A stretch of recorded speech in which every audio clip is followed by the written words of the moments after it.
जय हिंद दोस्तों। अगर आप सभी बीएसएफ की तैयारी कर रहे हैं और आपका सपना है मुझे बीएसएफ में जाना है, तो बीएसएफ की 2024 में 3 नई बड़ी भर्ती निकल के आने वाली है। आप सभी उस भर्ती के लिए फॉर्म भर सकते हैं या फिर नहीं भर सकते, इसके बारे में बात करेंगे। अगर हम बात करें सबसे पहली वाली भर्ती का, तो पहली भर्ती निकल के आने वाली है ट्रेडमैन की। अगर आप बीएसएफ ट्रेडमैन में जाने के इच्छुक हैं, तो आप सभी की 2140 पदों पर भर्ती का शॉर्ट नोटिस जारी कर दिया गया है और बहुत ही जल्द इसका फुल नोटिफिकेशन देखने को मिल जाएगा।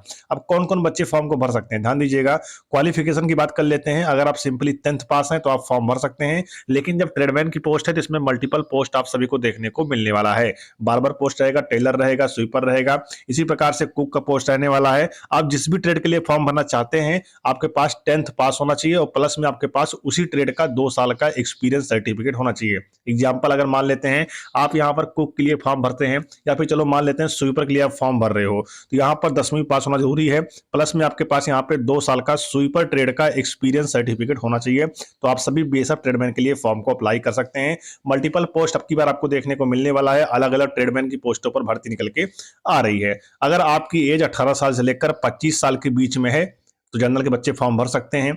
अगर आप SC ST से बिलोंग करते हैं तो आपकी एज यहाँ पे 18 साल से लेकर 30 साल के बीच में है तो भी आप फॉर्म भर सकते हैं। अगर आप ओबीसी से फॉर्म भरना चाहते हैं तो आपकी एज यहाँ पे 18 साल से लेकर 28 साल के बीच में है तो भी आप सभी फॉर्म को भर सकते हैं।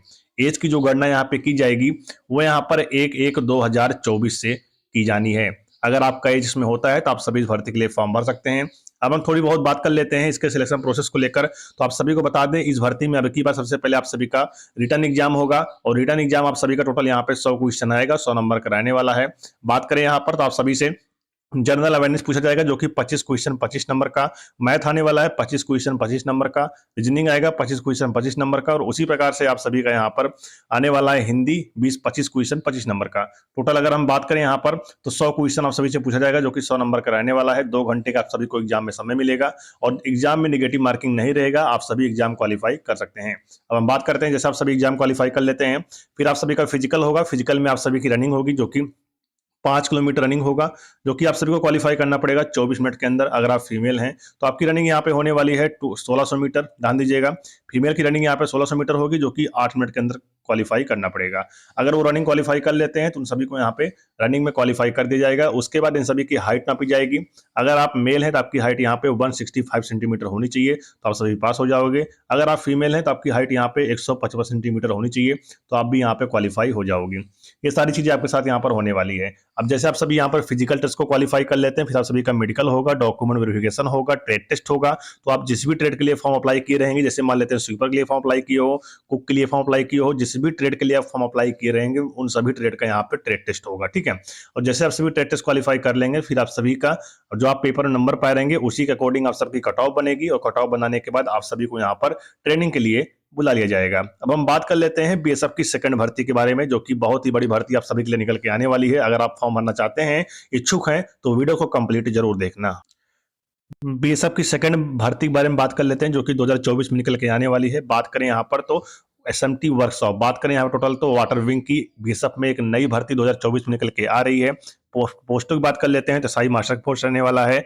उसके बाद एसआई इंजन ड्राइवर का पोस्ट रहेगा। उसी प्रकार से सब इंस्पेक्टर वर्कशॉप का पोस्ट रहेगा और हेड कांस्टेबल मास्टर और head constable engine driver, head constable workshop और कांस्टेबल क्रू की वैकेंसी रहने वाली है। अगर आप इन पोस्टों के लिए फॉर्म भरना चाहते हैं तो एजुकेशन क्वालिफिकेशन जरूर देखिएगा कि यहाँ पर क्वालिफिकेशन क्या लगने वाला है। लेकिन उससे पहले हम बात कर लेते हैं एज को लेकर। तो आप अगर एसआई मास्टर के लिए फॉर्म भरना चाहते हैं तो यहाँ पे एज मांगा गया है 22 साल से लेकर 28 साल के बीच में है, तो आप सभी फॉर्म भर सकते हैं। उसी प्रकार से एसआई इंजन ड्राइवर का 22 साल से लेकर 28 साल, एसआई वर्कशॉप का यहाँ पे 20 साल से लेकर 25 साल, एसआई हेड मास्टर का यहाँ पे बात करें तो टोटल यहाँ पे 20 साल से लेकर 25 साल अगर आपकी एज है तो आप फॉर्म भर सकते हैं। उसी प्रकार से हेड कांस्टेबल इंजन ड्राइवर का 20 से 25 है, हेड कांस्टेबल वर्कशॉप का भी 20 से 25 है और कांस्टेबल क्रू का भी यहाँ पे 20 साल से 25 साल रहने वाली है। इसी प्रकार से यहाँ पे SC ST को एज में 5 साल की छूट मिल जाएगी, ओबीसी को एज में 3 साल की छूट इस तरह मिल जाएगी। अब हम बात कर लेते हैं इसका क्वालिफिकेशन क्या लगने वाला है अगर आप बीएसएफ की इन ट्रेडों के लिए फॉर्म को भरना चाहते हैं। तो मेरी बात आप सभी बहुत ध्यान सुनिएगा। अगर आप एसआई मास्टर के लिए फॉर्म को भरना चाहते हैं तो यहाँ पर 10+2 पास होना जरूरी है। उसके बाद सेकंड क्लास मास्टर सर्टिफिकेट, मतलब आपके पास अगर मास्टर का कोई सर्टिफिकेट है तो आप सभी फॉर्म भर सकते हैं। उसके बाद सब इंस्पेक्टर इंजन ड्राइवर का लिए आप सभी फॉर्म भरना चाहते हैं तो यहाँ पर भी 12वीं पास होना जरूरी है। First class engine driver certificate आपके पास होना चाहिए। अगर आप सभी सब इंस्पेक्टर वर्कशॉप के लिए फॉर्म भरना चाहते हैं तो यहाँ पर बैचलर डिग्री पास होना चाहिए, साथ में इंजीनियरिंग से अगर आपके पास यहाँ पे बैचलर डिग्री पास है तो आप भी इसके लिए फॉर्म को भर सकते हैं, ठीक है। उसी प्रकार से हेड कांस्टेबल मास्टर के लिए अगर आप फॉर्म भरना चाहते हैं तो यहाँ पर 10वीं पास होना जरूरी है। उसके बाद सरंग में आप सभी का यहाँ पे सर्टिफिकेट भी आपके पास होना चाहिए। उसके बाद अगर आप हेड कांस्टेबल इंजन ड्राइवर के लिए फॉर्म भरना चाहते हैं तो यहाँ पर 10वीं पास होना जरूरी है और साथ में पासिंग। उसके बाद यहाँ बताया गया है second class engine driver certificate आपके पास होना चाहिए, मतलब इंजन ड्राइवर का सेकंड क्लास का आपके पास सर्टिफिकेट होना चाहिए। अगर आप यहाँ पर फॉर्म भरना चाहते हैं हेड कांस्टेबल वर्कशॉप के लिए तो यहाँ पर 10वीं पास होना जरूरी है और आपके पास यहाँ पर अगर ITI है जो कि motor mechanic, diesel, petrol engine, electrician, mechanics, इधर से अगर आप सभी के पास यहाँ पे ITI है तो भी आप सभी यहाँ पर हेड कांस्टेबल वर्कशॉप के लिए फॉर्म भर सकते हैं। उसी के साथ अगर बात करें तो अगर आप सभी हेड कांस्टेबल वर्कशॉप के लिए फॉर्म भरना चाहते हैं तो अगर आपके पास यहाँ पे इलेक्ट्रीशियन से भी है तो भी आप सभी फॉर्म भर सकते हैं, या फिर प्लम्बरिंग से है तो भी फॉर्म भर सकते हैं। उसी प्रकार से कांस्टेबल क्रू के लिए अगर आप फॉर्म भरना चाहते हैं तो यहाँ पर भी 10वीं पास होना जरूरी है। साथ में आप सबके पास 1 साल का एक्सपीरियंस सर्टिफिकेट होना चाहिए, वो भी ऑपरेट करने का। बात करें यहाँ पर आपको 265 HP का बोट ऑपरेट करने का 2 साल का, सॉरी दोस्तों, 1 साल का एक्सपीरियंस सर्टिफिकेट होना चाहिए। तो आप सभी कांस्टेबल क्रू के लिए फॉर्म को भर सकते हैं। जब भी यह वैकेंसी निकल के आती है इसमें कांस्टेबल क्रू की वैकेंसी अधिक होती है और इसका कट ऑफ जो है पिछली बार बहुत ही कम देखने को मिला था।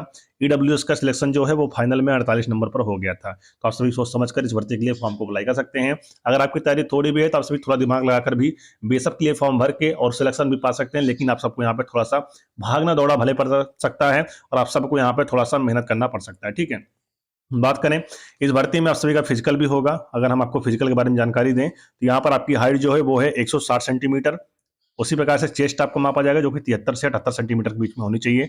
अगर आप यहाँ पे कुमाऊं डोगरा मराठा बिलोंग करते हैं पहाड़ी क्षेत्र से तो आपका यहाँ पे 162.5 सेंटीमीटर हाइट होनी चाहिए। चेस्ट आप सभी का यहाँ पे 75 से लेकर 80 सेंटीमीटर के बीच में होना चाहिए, ठीक है। ये सारी चीजें आप सभी इसको यहाँ पे चेकआउट कर सकते हैं। और अगर अभी तक आप सभी ने टेलीग्राम चैनल को ज्वाइन नहीं किया है तो इसी वीडियो को डिस्क्रिप्शन बॉक्स में हमने टेलीग्राम चैनल का लिंक दिया है, आप उस पर क्लिक करके हमारे टेलीग्राम चैनल से जुड़ जाइए। उस पर भी हम आप सभी को भर्तियों से जुड़ी जानकारी देते रहते हैं, ठीक है। उसी प्रकार से यहाँ पे बताया गया है वेट के माध्यम से आपको वेट जो है 50 केजी से कम नहीं होना चाहिए, ज्यादा कितना भी हो चल जाएगा, लेकिन आपकी एज, आपकी हाइट के हिसाब से आपका वेट वहां पे अलग से मापा जाएगा, ठीक है। ये सारी चीजें यहाँ पे क्लियर हो गई। अब हम बात कर लेते हैं यहाँ पर कि वाटर विंग का सिलेक्शन प्रोसेस किस प्रकार से रहने वाला है। सिलेक्शन प्रोसेस की बात कर लेते हैं। इसमें सबसे पहले आप सभी का एग्जाम होगा, ध्यान दीजिएगा। सबसे पहले आप सभी का एग्जाम होगा, फिर सेकंड टाइम में जब आप सभी का एडमिट कार्ड जारी होगा तो उसमें आप सभी का documentation, physical measurement test, physical efficiency test, trade test और मेडिकल एग्जामिनेशन, ये सारी चीजें आपकी हो जाएंगी। उसके बाद आप सभी को बात करें यहाँ पे तो आपका रिटर्न एग्जाम जो होने वाला है किस प्रकार से होगा। तो देखिए, अगर आप सभी फॉर्म को अप्लाई करते हैं SI मास्टर, SI ED के लिए और उसके बाद SI वर्कशॉप के लिए अगर आप फॉर्म भरना चाहते हैं तो यहाँ पर सिलेबस पैटर्न जो है थोड़ा सा बदल दिया गया है, ध्यान दीजिएगा। आपका 25 क्वेश्चन यहाँ पे जीके आएगा जो कि 25 नंबर का, 25 क्वेश्चन रीजनिंग आएगा 25 नंबर का। उसी प्रकार से रीजनिंग न्यूमेरिकल एबिलिटी आने वाला है जो कि 25 क्वेश्चन 25 नंबर का। उसके बाद ट्रेड अवेयरनेस, मतलब ट्रेड से भी क्वेश्चन आएंगे, ठीक है। ट्रेड अवेयरनेस से क्वेश्चन आएंगे जो कि 25 क्वेश्चन 25 नंबर का, जो कि 2 घंटे का एग्जाम में आपको समय मिलेगा। और एग्जाम में आप सभी का नेगेटिव मार्किंग नहीं है, आप सभी एग्जाम को भी सारे क्वेश्चन आप सभी करके आइएगा, ठीक है। उसके बाद बात करें यहाँ पे for the post of head constable master, head constable ED, head constable workshop और कांस्टेबल क्रू के लिए अगर आप फॉर्म भरते हैं तो यहाँ पर आप सभी से अलग ही सिलेबस पूछा जाएगा, ध्यान दीजिएगा। आप सभी का जीके आने वाला है 35 क्वेश्चन 35 नंबर का। उसी प्रकार से आप सभी से यहाँ पर रीजनिंग पूछी जाएगी जो कि 35 क्वेश्चन 35 नंबर का और न्यूमेरिकल एबिलिटी आने वाला है जो कि 30 क्वेश्चन 30 नंबर का। टोटल 100 क्वेश्चन आएगा, 100 नंबर रहने वाला। 2 घंटे का आप सभी को भी एग्जाम में समय मिलेगा और एग्जाम में नेगेटिव मार्किंग है नहीं, हिंदी इंग्लिश में दोनों माध्यम में आपका पेपर होने वाला है। अगर हम बात करते हैं क्वालिफाई, मिनिमम क्वालिफाई मार्क्स का, तो अगर आप जर्नल, OBC, EWS हैं तो आपके यहाँ पे 35% नंबर होना चाहिए, मिनिमम पासिंग मार्क है ये। SC ST को यहाँ पे 33% नंबर लाना होगा। बाकी जो कट ऑफ बनेगी उसी बेसिस पर आप सबको नेक्स्ट स्टेज के लिए बुलाया जाएगा, ठीक है। बात कर लेते हैं सेकंड पेज। तो सेकंड पेज आप सभी का यहाँ पे सबसे पहले डॉक्यूमेंटेशन होगा, मतलब डॉक्यूमेंट चेक किया जाएगा। उसके बाद आप सभी का यहाँ पे फिजिकल होगा। फिजिकल की हम अगर बात कर लेते हैं तो आप सभी का एक 1600 मीटर रनिंग होगा जो कि 8 मिनट के अंदर क्वालिफाई करना होगा। उसी प्रकार से आप सभी का यहाँ पे हाई जंप होगा जो कि 3 फीट 6 इंच आप सभी को लगाना होगा हाई जंप, जो कि 3 चांस आप सभी को दिया जाएगा। उसी प्रकार से लॉन्ग जंप होगा जो कि 11 फीट आप सभी को 3 चांस दिए जाएंगे। ये सारी चीजें आपके साथ होने वाला है। आप जिस भी ट्रेड के लिए फॉर्म भरेंगे उस ट्रेड का आपका यहाँ पे ट्रेड टेस्ट भी होगा, आप सभी इसको ध्यान में रखिएगा, ठीक है। तो ऊपर चलते हैं, उसके बाद आपका मेडिकल होगा और मेडिकल के बाद आप सभी की यहाँ पे फाइनल लिस्ट जारी कर दी जाएगी और आपको उसी के बेसिस पर सिलेक्शन दे दिया जाएगा। ये सारी चीजें यहाँ पे सिलेक्शन प्रोसेस का रहने वाला है। तो ये हो गई हमारी सेकंड भर्ती, ठीक है। अब हम बात कर लेते हैं बीएसएफ की थर्ड भर्ती के बारे में, ध्यान सुनिएगा मेरी बात को। अब हम बात करते हैं बीएसएफ की बड़ी थर्ड भर्ती के बारे में, जिसका आप सभी बेसब्री से इंतजार कर रहे हैं। चलते हैं उस नोटिफिकेशन पे, मैं आपको दिखाता हूं कि आप सभी का उस भर्ती में कौन कौन बच्चे फॉर्म भर सकते हैं। लेकिन ये जो मैं अभी आपको दिखाया यहाँ पर वाटर विंग का, इसकी भर्ती कब देखने को मिल सकता है? देखिए, सबसे पहले यहाँ पे भर्ती आएगी तो ट्रेडमैन की आएगी, उसके बाद आप सभी का यहाँ पे वाटर विंग की वैकेंसी आएगी, उसके बाद आपकी थर्ड वैकेंसी आएगी। चलिए हम थर्ड के बारे में यहाँ पे बात कर लेते हैं कि थर्ड वैकेंसी कौन सी निकल के आ रही है। अब हम यहाँ पे बीएसएफ की थर्ड भर्ती बारे में बात कर लेते हैं, जो कि निकल के आने वाली है BSF RO RM, head constable RO. RO का मतलब होता है रेडियो ऑपरेटर और आरएम का मतलब होता है रेडियो मैकेनिक। तो कांस्टेबल आरओ आरएम का जो वैकेंसी है, उसके लिए कौन कौन बच्चे फॉर्म भर सकते हैं, चलिए इसके बारे में हम बात कर लेते हैं। यह जो भर्ती है सिर्फ और सिर्फ मेल ही इस भर्ती के लिए फॉर्म को अप्लाई कर सकते हैं, जिसमें बात करें एससी एसटी ओबीसी ईडब्ल्यूएस हर एक कैटेगरी का बच्चा इस भर्ती के लिए फॉर्म को अप्लाई कर सकता है। अब हम बात कर लेते हैं इस भर्ती में क्या कैसे कुछ होने वाला है। इस भर्ती में भी सबसे पहले आप सभी का रिटर्न एग्जाम होगा, फिर आप सभी का फिजिकल होगा, फिजिकल के बाद आप सभी का यहाँ पे थर्ड पेज होगा, जो कि आप सभी का मेडिकल होगा, और उसके बाद आप सभी का यहाँ पे फाइनल कट ऑफ जारी करके आप सबको यहाँ पे सिलेक्शन दे दिया जाएगा। उसी प्रकार से हम बात कर लेते हैं एज लिमिट को लेकर। तो अगर आप सभी यहाँ पर फॉर्म को भरना चाहते हैं आरओ या फिर आरएम में, तो आपकी एज यहाँ पे 18 साल से लेकर 25 साल के बीच में होनी चाहिए। तो आप सभी इस भर्ती के लिए फॉर्म को अप्लाई कर सकते हैं। उसी प्रकार से इस फॉर्म के लिए, इस फॉर्म को विभाग के जो विभाग में सेलेक्ट हो चुके हैं वो भी फॉर्म भरते हैं। मतलब जो पर्सन है विभाग के, जो बीएसएफ में रहते हैं, जो बीएसएफ के कांस्टेबल भी हैं, वो भी हेड कांस्टेबल के लिए फॉर्म को भरते हैं आरओ आरएम में, जो कि रेडियो ऑपरेटर या टेक्निकल पोस्ट हो जाती है। इसलिए जो सिलेक्ट हैं वो भी फॉर्म भरते हैं। तो ये सारी चीजें यहाँ पे देखने को मिल रही है, ठीक है। बात करें अगर आप सभी फिजिकल स्टैंडर्ड की बात कर लेते हैं, तो यहाँ पे जो आपकी हाइट है वो 168 सेंटीमीटर होनी चाहिए। उसी प्रकार से फीमेल, मतलब इस भर्ती के लिए फीमेल भी फॉर्म को भर सकते हैं। आरओ आरएम में फीमेल और मेल दोनों ही फॉर्म भर सकते हैं। आप सभी एक बात अच्छे जान लीजिए, सॉरी मेरे से गलती हो गई, लेकिन आपको बता दें यहाँ पे आरएम मेल और फीमेल दोनों ही फॉर्म भर सकती हैं। अगर हम मेल के हाइट की बात कर लेते हैं तो 168 सेंटीमीटर हाइट लगने वाली है, फीमेल की यहाँ पे 157 सेंटीमीटर हाइट होनी चाहिए। उसी प्रकार से मेल का यहाँ पे चेस्ट जो है नॉर्मल 80 होना चाहिए और फुलाने के बाद 85 सेंटीमीटर चेस्ट हो जाना चाहिए, ठीक है। ये सारी चीजें आप सबको देखने को मिलने वाला है। अगर हम वेट की बात कर लेते हैं तो आपका वेट जो है आपके हाइट हिसाब से वहां पे निकाला जाएगा। ये सारी चीजें आप सबको देखने को मिल रही होंगी। अब हम बात कर लेते हैं नेक्स्ट यहाँ पे, जो कि आपका सिलेबस है, ठीक है। सबसे पहले आप सभी का रिटर्न एग्जाम होगा। रिटर्न एग्जाम किस प्रकार से होने वाला, आप सभी इसको बहुत ही ध्यान से सुनिएगा। हम बात कर लेते हैं आपके रिटर्न एग्जाम में, चाहे आप हेड कांस्टेबल आरओ के लिए फॉर्म भर रहे हैं, चाहे आप आरएम के लिए फॉर्म भर रहे हैं, यहाँ पर आप सभी से आपके सिलेबस में फिजिक्स पूछा जाएगा। फिजिक्स आप सभी का आने वाला 40 क्वेश्चन 80 नंबर का, मतलब एक क्वेश्चन का यहाँ पे आप सभी को 2 नंबर मिलने वाला है, ठीक है। उसी प्रकार से मैथ आएगा 20 क्वेश्चन 40 नंबर का, और यहाँ पे केमिस्ट्री आने वाला है 20 क्वेश्चन 40 नंबर का। उसी प्रकार से इंग्लिश एंड जीके आएगा आप सभी का, जो कि यहाँ पे रहेगा 20 क्वेश्चन 40 नंबर का। टोटल यहाँ पे 100 क्वेश्चन आएगा, जो कि 200 नंबर का रहने वाला है। ये सारी चीजें आपके साथ यहाँ पर देखने को मिल रही है, ठीक है। इसी प्रकार से इस भर्ती में आप सभी का निगेटिव मार्किंग भी देखने को मिलेगा, जो कि 0.25 का आप सभी को निगेटिव मार्किंग इस भर्ती में देखने को मिल रहा होगा। इसी प्रकार से बात कर लेते हैं यहाँ पे मिनिमम पास मार्किंग क्या रखा गया है। तो यहाँ पे जर्नल ओबीसी ईडब्ल्यूएस के लिए यहाँ पे मिनिमम पास मार्किंग 38% है, और एससी एसटी के लिए यहाँ पे 33% मिनिमम पास मार्किंग रखा गया है। अब हम बात कर लेते हैं इस भर्ती के कैसे क्या कुछ होने वाला है। तो यहाँ पे मैंने सारी चीज बता दी। अब हम बात कर लेते हैं रनिंग को लेकर। तो रनिंग जो है आप सभी का यहाँ पे 1600 मीटर होगा, जो कि 6.5 मिनट के अंदर मेल को क्वालिफाई करना पड़ेगा, और फीमेल का रनिंग यहाँ पे 800 मीटर होगा, जो कि 4 मिनट के अंदर क्वालिफाई करना पड़ेगा। मेल को यहाँ पे लॉन्ग जंप करना होगा, जो कि 11 फीट 3 चांस दिए जाएंगे। उसी प्रकार से फीमेल को यहाँ पे लॉन्ग जंप करना होगा, जो कि 9 फीट 3 चांस दिए जाएंगे। उसी प्रकार से मेल को यहाँ पे हाई जंप करना होगा, जो कि 3.5 फीट 3 चांस आपको दिए जाएंगे। उसी प्रकार से फीमेल को यहाँ पे 3 फीट हाई जंप करना है, जो कि 3 चांस मिलेंगे। इस प्रकार से आप सभी के यहाँ पे फिजिकल होगा, फिर आप सभी का डीबी हो जाएगा। उसके बाद आप सभी को यहाँ पे फाइनल कट ऑफ के बेसिस पर आप सबको यहाँ पे सिलेक्शन दे दिया जाएगा। अब हम बात कर लेते हैं अगर आप सभी बीएसएफ आरओ आरएम के लिए फॉर्म को भरना चाहते हैं तो यहाँ पर क्वालिफिकेशन क्या होना चाहिए। तो देखिए मेरी बात आप सभी ध्यान सुनिएगा। अगर आप सभी यहाँ पर 12th में मैथ लिए थे तो आप सभी इस भर्ती के लिए फॉर्म भर सकते हैं। यहाँ पे साफ साफ बताया जाता है, अगर आप पीसीएम से 12th कर रखी है, मतलब फिजिक्स, केमिस्ट्री, मैथ से अगर आप सभी ने 12th कर रखी है, 12वीं कर रखी है, तो आप सभी इस भर्ती के लिए एलिजिबल हैं और आप सभी इस भर्ती के लिए फॉर्म को अप्लाई कर सकते हैं।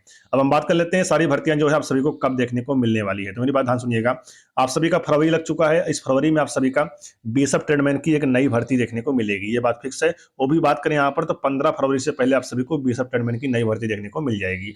अब हम बात कर लेते हैं बीएसएफ वाटर विंग की वैकेंसी जो है वो कब देखने को मिल सकती है। तो मेरी बात आप सभी ध्यान सुनिएगा, वाटर विंग की जो वैकेंसी है वो आप सभी को बीएसएफ ट्रेडमैन की जैसी वैकेंसी आ जाएगी उसी के 1 महीने के अंदर आप सभी को वाटर विंग की वैकेंसी देखने को मिल जाएगी। अप्रॉक्स बात करें तो मार्च के फर्स्ट वीक में आप सभी को यहाँ पर वाटर विंग की वैकेंसी जो है वो भी देखने को मिल सकता है, ठीक है। उसी प्रकार से बात कर लेते हैं अब आरओआरएम की वैकेंसी जो है आप सभी को कब देखने को मिलेगा। देखिए आरओआरएम जो वैकेंसी है वो वाटर विंग की साथ में लगभग आएगी, 1 हफ्ते का अप्रॉक्स यहाँ पे टाइम लग सकता है। तो मतलब मार्च में आप सभी को 2 भर्ती देखने को मिलने वाला है, एक वाटर विंग की और दूसरी यहाँ पे देखने को मिलने वाली है आरओआरएम की। तो आपको 2024 में बीएसएफ की पूरी भर्ती फिर से देखने को मिलेगी, लेकिन अगर हम बात करें तो यही 3 भर्ती जो है जो उसकी जानकारी मुझे मिली है, बाकी और भी भर्तियां बीएसएफ की आएंगी 2024 में। तो आप सभी वेट करिएगा, चैनल को सब्सक्राइब कर लीजिएगा, जैसे भी कोई नई भर्ती और आती है बीएसएफ ट्रेडमैन की या फिर बीएसएफ की कोई भर्ती आएगी तो मैं आप सबके लिए वीडियो बनाकर जानकारी जरूर दूंगा, ठीक है। तो चैनल सब्सक्राइब कर लेना और हमारे टेलीग्राम चैनल को ज्वाइन कर लेना, डिस्क्रिप्शन बॉक्स में लिंक दिया गया है। अगर आप सभी को ये वीडियो अच्छी लगी हो, वीडियो को एक लाइक करके और अच्छा सा एक कमेंट कर देना, ठीक है। तो मिलते हैं नेक्स्ट वीडियो में। सारी भर्ती आप सभी को मार्च से पहले देखने को मिल जाएगा, 15 फरवरी से पहले आप सभी को ट्रेडमैन की भर्ती देखने को मिल जाएगी और वाटर विंग और आरओआरएम की भर्ती जो है वो आप सभी को मार्च में देखने को मिलने वाला है। सब कुछ मैंने आप सबको इस वीडियो में बता दिया है। तो मिलते हैं नेक्स्ट वीडियो में। जय हिंद, वंदे मातरम।